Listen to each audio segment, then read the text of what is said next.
መላኩ ሰሎሜን ሳር ቤት ወደሚገኘው አክስቷ ቤት ይዟት እየሄደ ነው። ሰሎሜ ዘመደ ብዙ ናት።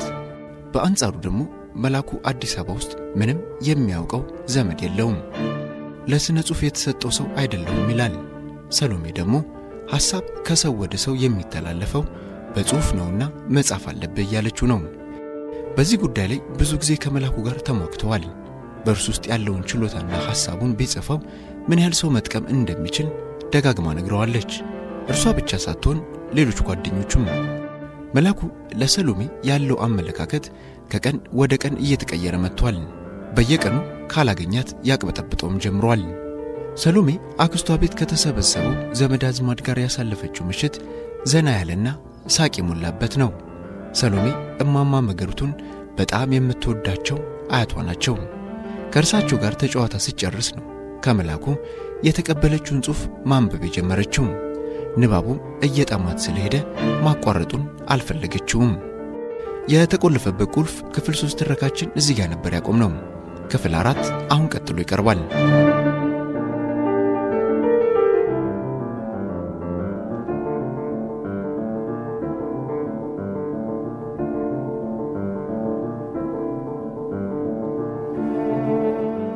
የማይከፈልበት ትራንስፖርት ነውና አሁን ደግሞ በመናብ ሰረገላ በሐሳብ ፍጥነት ወደ ምስራቅ ብንገሰግስ መቼም ደከመኝ እንደማትይ ነው። ይህንን ከጨረስን ጉዞ በቀጥታ ወደ አዲስ አበባ ስለሆነ አታስቢ። አዲስ አበባ ስንደርስ የምትወጂው ማኪያቶ ተከሽኖ ይጠብቅሻል። ይህንን ስታነብ ትንሽ ፈገግ አለችና ከውሃዋ ጎንጨት ብላ ለሌላ ጉዞ የምትዘጋጅ መስል ራሷን አመቻቸች። ንባቡ እየጣማት ስለሄደ ማቋረጥ አልፈለገችም። በአፋር መስመር ይሰራ የነበረ አንድ የመስሪያ ቤታችን ሾፌር አንድ ጊዜ ነገረኝ ትዝ አለኝ። ነገሩን ወዲያው ሙሉ ለሙሉ ባልቀበለውም ትንሽ ፈገግ ስላስባለኝና ከምጽፈው ሐሳብም ጋር ስለሄደልኝ ልጥቀሰው ብዬ ነው። አፋር መስመር ስትነዳ አፋሮች ብዙ ጊዜ ይዛቸው እንድትሄድ ይጠይቁሃል፣ አንዳንዴም ያስገድዱሃል። የሚገርመው ግን አንዳንዴ አንተ ከምትሄድበት አቅጣጫ በተቃራኒ እየሄዱም ቢሆን እንኳን ሊፍት የሚጠይቁት ጥቂት አይደሉም። ለምን ብለህ ብትጠይቅ መልሳቸው አይ ዋናው መሄዱ አይደል ሊመስል ወደ መጡበት አቅጣጫ እስኪጠግቡ ይሄዳሉ ብሎኝ ነበር። በኋላ እንደተረዳሁት ግን በየትኛውም አቅጣጫ ዘመድና ወዳጅ ስላላቸው ያገኙትን እድል በመጠቀም ለረጅም ጊዜ ያላዩአቸውን ሰዎች ለመጠየቅ በማሰብ እንደሆነ ሰምቻለሁ።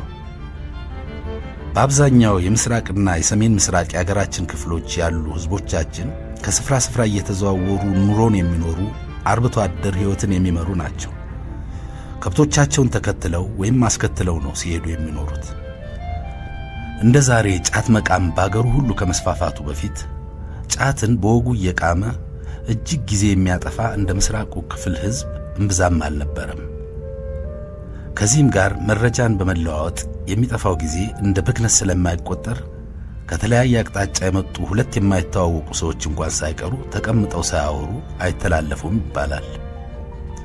ይህ ሁሌ በጉዞ ላይ ያለና ወቅታዊ የሆነው ሁሉ መረጃም ቴክኖሎጂም በሰዓቱ የሚደርሰው ህዝብ ነው። ነገር ግን በጽሑፍም ሆነ ስልጣኔን አትመው ለመጪው ትውልድ በሚያስቀሩ የጥበብ መንገዶች ራሱን እጅግ የሚያልገለጸ ህዝብ መስሎ ታየኝ። ጊዜያዊውንና የጊዜውን ለማድረግ ሲሮጥ ጊዜ ያመለጠው ህዝብ ሁሌ እንደዘመነ ኋላ የቀረ። መረጃ ኃይል ነው፣ ሐሳብም የፈጠራ ሥራ ሁሉ መሠረት በሚለው አባባል እስማማለሁ። ከትናንት ተምሮ ነገን ያልቃኘ ዛሬ በመወለድና በመሞት መካከል ያለ የሕይወት አዙሪት እሽክርክሪትን ነው የሚፈጥረው። እንግዲህ ያልዳሰስኳቸው ብዙ የአገራችን ህዝቦችና አካባቢዎች እንዳሉ እርግጥ ነው። እነዚህን ሁሉ ዞሬ ባይ ታሪካቸውንም ባጠና የተሻለና የተሟላ ግንዛቤና እይታ እንደሚኖረኝ ሙን ነው። ለነገሩ ታሪካዊ ትንታኔ መስጠት ስላልሆነ ዓላማዬ ብዙም አያስጨንቀኝ። ጊዜ ያንድን ህዝብ አስተሳሰብ ለመለካት ሁነኛ መስተዋት መሆኑን ለማሳየት ያህል ነው። የሰሜኑን ህዝብ ስልጣኔ ወደ ኋላ መንሸራተት፣ የደቡቡንም ባለበት መርገጥ፣ እንዲሁም የምስራቁን መድረሻና ዓላማ የሌለው ስልጡን ኋላ ቀር ረፍት የለሽ ጉዞ አይተናል። ነገሩን ጠለቅ አድርገሽ ካየሽው የህዝባችን ማነቆ አንድም ብዙም መሆኑን ነው የሚያሳየው። አንድነቱ የሁላችንም ችግር ያስተሳሰብና የአእምሮ ጉዳይ መሆኑ ሲሆን ልዩነቱ ግን እንደ ታሪካችንና ማንነታችን የተለያየ ቅርጽ ይዞ መገኘቱ ነው። ለመጻፍ የሞከርኩት እንግዲህ ጊዜ አስተሳሰብ መስታወት መሆኑንና ጊዜ ያመለጠው ሰውና ሕዝብ ሁሉ አእምሮውን የተነጠቀ መሆኑን ነው። አየኔ ነገር ይቅርታ፣ አዲስ አበባ ሳንገባ ትንተናዬን ጀመርኩ እንዴ። ጉዞው የምናብ ነውና አገር ምድሩን ሲያዞረን በቆየው የሐሳብ ፈረስ ተሳፍረን ተነሳን። በሐሳብ ፍጥነት ደረስን። አሁን በረን አሁኑኑ አዲስ አበባ ገባን። የሐሳብ ግልቢያን የምወደው ለዚህ ነው፣ ፍጥነቱ የሐሳብን ያህል ነውና። የአዲስ አበባስ ጉዳይ እንደምትይ እርግጠኛ ነኝ። አዲስ አበባማ ሁሉም አይነት ሰዎች ተቀላቅለው የሚኖሩባት ከመቶ እጅግም ያልዘለለ ዕድሜ ያላት የወጣት አዛውንት ከተማ ናት። ገና የራሷ አእምሮ የላትም። የራሷ የጊዜ ባህልና መለያ አልተበጀላትም። የሁሉም አስተሳሰብ ተጥዶ መንተክተኪያ ድስት ናት። እንዲሁም ከየአገሩና ከየቦታው የሚመጣው ሐሳብ መራገፊያ ወደብ። ስለዚህ የአዲስ አበባ ሕዝብ እንደ ሕዝብ ድብልቅ አስተሳሰብና ግራ የሚያጋባው ኋላ ቀርነት የሚያሰቃየው ሳይሆን አይቀርም። ባለጸጋ ድሆችና የተማሩ ማይማን የበዙባት ከተማም ናት። ወደ ዳር ስትወጪ ነው ይህ ምስቅልቅል አስተሳሰብ ከየት እንደመጣ የምትረጂው። እንደኔ እይታ አዲስ አበባ ወጥና ግልጽ አስተሳሰብ ባገኘች ቀን የልጅነት ውበቷ አብረቅርቆ መውጣቱ አይቀርም። ከጊዜ አንጻር አዲስ አበባ የደረሱባት ፈጣን ተደጋጋሚና አስቸጋሪ ለውጦች ቅርጽ የለሽ ሳያደርጓት አልቀሩም። ስለዚህም የአዲስ አበባ አእምሮ ታሞ እንዳላገገመ የተቃወሰ ጭንቅላት የተሰባበረና ግራ የተጋባ ይመስለኛል።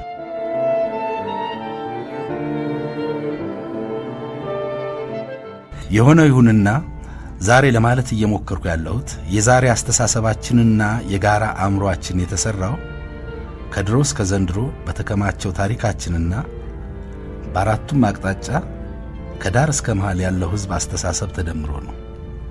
ከቤተ መንግሥት እስከ ቀበሌ፣ ከቤተ አምልኮ እስከ ቤተሰብ፣ ከሕፃን እስከ አዋቂ የጥንቱም የዛሬውም አሁን ያለውን አስተሳሰባችንን ፈጥሮታል፣ ቀርጾታልም። ደግሞ ከጊዜ ቀመሩ በላይ የሚያስብም ሆነ የሚኖር ግለሰብም ሆነ ህብረተሰብ የለም። የጊዜ ጉዳይ የዛሬ አስተሳሰባችንን የሚለካ የነገውን ደግሞ የሚቀርጽ ምስጢር ነው።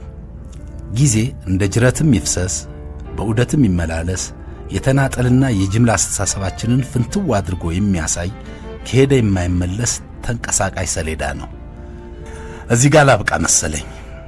የአጻጻፌ ወዴት እንደሚወስደኝ እኔም በቅጡ አልገባኝ። እስኪ ለማንኛውም አንብቢውና እናወራለን። እኔ እንጃ ሰሞኑን ስለ ጊዜ ሳስብ ስለነበር ይሁን ወይም ያስተሳሰብና የጊዜ ዝምድና ለረጅም ጊዜ እንቆቅልሼ ስለሆነም ይሆናል እንደዚህ የጀመርኩት። እንግዲህ አጀማመሩን እንዴት እንዳየሽው ለማወቅ ጓጉቻለሁ። እኔ ለመጻፍ የወሰደብኝን ጊዜ ያህል ለማንበብ እንዳይወስድብሽ ጸልያለሁ። ዝም ብሎ ከሆነም አትፍሪ። ምናልባት የኔ ተሰጥኦ እንደ አባቶቼ አፈ ታሪክ ሊሆን ይችላል። አንቺም ከማንበብ ትገላገያለሽ። እስኪ ደህና ቆይኝ።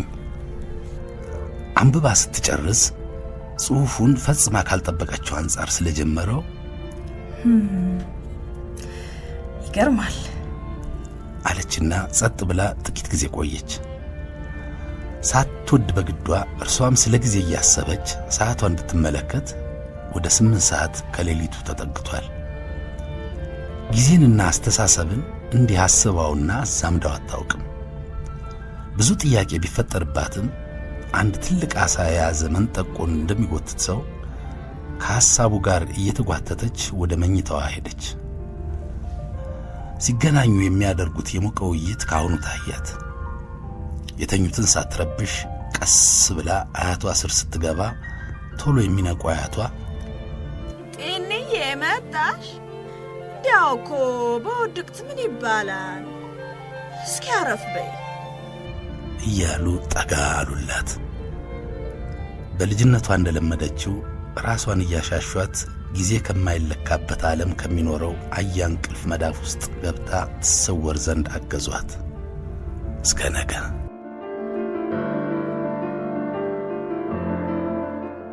ጠዋት ላይ አያቷ ቀድሞ ቢነሱም እርሷና ሕፃናቱ ግን ከነቁም በኋላ ሲላፉ ተረት ስታወራላቸው አረፋፍደው ነው ከአልጋ የወጡት። ፊቷን ተጣጥባ ወደ ሳሎን ከመሄዷ በፊት መላኩ ጋር ደጋግማ ብትደውልም ስልኩ ዝግ ነው። ቅዳሜ ጠዋት ልማዱ ነው። የመላኩ ጊዜ ነው የሚለው ነገር አለው። ስልክ፣ ቴሌቪዥንና ሬዲዮ ዝግ ነው። ሰውም አያገኝም። በሌሊት ተነስቶ ለአንድ ሰዓት ከዋኘ በኋላ ሻወር ወስዶ አልጋው ውስጥ ለጥ ብሎ ያረፍዳል። ሲነሳም እኔ ነኝ ያለ ጥሩ ፍርፍር ቁርሱን ይበላል። ከዚያም ራሱ የሚያፈላትን ቡና ፉት እያለ ሳምንቱን ሙሉ ለቅዳሜ የተቀመጡትን የተመረጡ ከኢንተርኔት ላይ የተሰበሰቡ እንዲሁም የመጽሔቶችንና የጋዜጣ ጽሑፎችን በየመሃሉ ከሚያነባቸው የግጥም መጻሕፍት ጋር ያነባል። ከዚያም ያለፈውን ሳምንት እያብጠለጠለ የሚቀጥለውን ሳምንት የሚስልበት የማሰቢያ ጊዜው ነው። ይኸው 2 ዓመቱ ከአቅሙ በላይ ድንገተኛ ነገር ካላጋጠመው በቀር ዝንፍም ሳይል የመላኩ ጊዜ እንደተገበረና እንደቀጠለ ነው። ሶሎሜ ከቁርስ በኋላ ልብስ ልቀይር ደግሞ መኪናዬን ይዤ ልምጣ በማለት ከካናዳ ከመጡት ዘመዶቿ ሳራን ይዛ ተነሳች። ያክስቷ ባል ላድርሳችሁ ቢልም በታክሲ መሄዱን መርጠው ወጡ። ካናዳ ተወልዳ ያደገችው ሳራ 23 ዓመቷ ሲሆን አማርኛ ትንሽ ብቻ ነው የምትችለው። መሳቅ ትወዳለች። ከሰው ጋር ማውራትም እንዲሁ። ሶሻል ወርክ አጥንታ በአንድ ሆስፒታል ውስጥ ነው የምትሰራው። አጭር ቆንጆና ቅልጥፍ ያለች ስትሆን የስፖርተኛ ሰውነት አላት። የሽቶ ፍቅረኛም ናት። 3-4 ሽቶ በስሱ ደራርባ ታደርግና የሰውን ቀልብ በቀላሉ ትስባለች። በአጋጣሚ ወዲያው በመጣው ሚኒባስ ጋቢና መቀመጫ አግኝተው እየተጫወቱ እስከ ሜክሲኮ ሄዱ። ከዚያም 2 ታክሲ ጨምረው ከትንሽ የእግር ጉዞ በኋላ ሶሎሜ ቤት ደረሱ። ቤት ሲገቡ እንደተለመደው ብርቄ ተጠምጥማ ሰላም አለቻት። ከሲኤምሲ ጀርባ በሚገኘው የሰንሻይን አፓርትመንት ባለ 2 መኝታ ቤት ተከራይታ ነው የምትኖረው። ብርቄ ገና በ17 ዓመቷ ከባሏ ተፋታ ለሌላ ሊድሯት ሲከጅሉ ከቤተሰቦቿ ኮብልላ ሄደች። ከዚያም ነገሩን የሰማችው የሶሎሜ አክስት ከገጠር አመጣቻት። በኋላም ሶሎሜ ከእርሷ ጋር እያኖረች እንድትማር አደረገች። አሁን በማታ ትምህርት 9ኛ ክፍል ደርሳለች። ሁለተኛዋ የሶሎሜ ቤተሰብ አባል ደግሞ ሶስና ትባላለች። በመስሪያ ቤታቸው በር ላይ የሊስትሮ ሥራ ትሠራ የነበረች የ9 ዓመት ልጅ ስትሆን ሶሎሜ ደንበኛ አድርጋት ነበር። አንድ ጊዜ ለጥቂት ቀን ከጠፋች በኋላ ተመልሳ መጣች። ግራ እጇ በጨርቅ ተጠቅልሎ ጥውልግልግ ብላ በሊስትሮ ሳጥኗ ላይ ተቀምጣ በአካባቢው ያሉ ወንድ ሊስትሮዎች እየቀለዱባት ስታለቅስ ነበር ሶሎሜ የደረሰችው። እሷን ሲያዩ ሁሉም ዝም አሉ። ሶስናን ስታይ ደስ ያላት ሶሎሜ ወደ እሷ አመራች። አጠገቧ ተቀምጣ ምን ሆነሽ ጠፋሽ የኔ ቆንጆ ስትላት የባሰ ለቅሷን ለቀቀችው። ስፍስፍ ስቅስቅ ብላ ስታለቅስ የሶሎሜ አንጀት ተላወሰ። በቃ ነስኪ ቢሮ እንግባና እናወራለን ብላ የሊስትሮ ሳጥኗን ይዛላት የቢሮ ዘበኞቹን ሰላም ብላ ሳጥኑን ለነርሱ ሰጥታ ይዛት ገባች። ቢሮ አስቀምጣት ከካፌቴሪያ ለስላሳና ኬክ ነገር አዘዘችላት። እስኪ እጅሽ ምን ሆነ ያሰርሽው ስትላት እጇን እንደማሸሽ ብላ ለቅሷን ቀጠለች። አይዞሽ ቀስ ብዬ ነው የማየው ስትላት ለአንድ ሰው ብታሳይ ወየው ብሎኛል ብላ አይኖቿን የሞላውን ፍርሃት በእንባ ለማስወጣት ይመስል መንታውን ታዘንበው ጀመረች። ከዛም ሶሎሜ አባብላ እጇ ላይ ያለውን ቆሻሻ ጨርቅ ስትፈታው ያየችውን ማመን አቃታት። ከክንዷ በታች እጇ ተቃጥሏል። ቁስሉ ደግሞ ሕክምና በወቅቱ ያላገኘ በመሆኑ መግል ለመያዝ እየጀመረ ነው።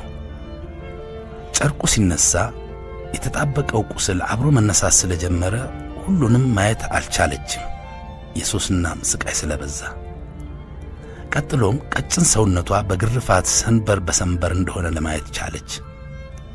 ራሷን ደባብሳ ስታይ 3 እብጠቶችና በቅጫም የተወረሰ ጸጉር ያለበት ሆኖ አገኘችው። ንዴት፣ ሐዘን፣ ቁጭት በቃ መንገብገብ ሞላት።